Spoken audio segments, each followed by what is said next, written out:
প্রিয় দর্শক, আসসালামু আলাইকুম আর রহমতুল্লাহ। আপনারা দেখছেন আল্লাহ পাক পৃথিবীতে কত ধরনের গাছ তৈরি করছে, আর এসবই আমাদের কল্যাণের জন্য, অর্থাৎ উপকারের জন্য।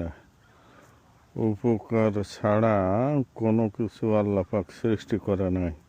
আপাতত দৃষ্টিতে যদি কোনো কিছু মনে হয় যে আমাদের ক্ষতির জন্য, বাস্তবিক পক্ষে আমরা এটা মনে করা মানে বোকামি, অর্থাৎ আমাদের ওই জ্ঞান এখনো আমাদের অর্জন হয় নাই, গবেষণায় ঘাটতি রয়েছে। এই জন্যে আল্লাহ পাক সবই আমাদের উপকারের জন্য সৃষ্টি করেছে, অনর্থক কিছু সৃষ্টি করার নাই। এই গাছ 5 মাস আগে যে দেখছিলাম, এখন একটু তরুতাজা হয়েছে, তখন ফুল ছিল, এখন ফুলের গোড়া থেকে যেন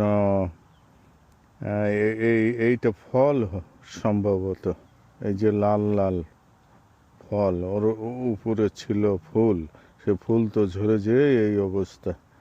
তা প্রিয় দর্শক, এই গাছটা বাস্তবিক পক্ষে কী নাম আমি জানি না, আপনাদের জানা থাকলে একটু কমেন্টস করে জানায়েন। আসসালামু আলাইকুম।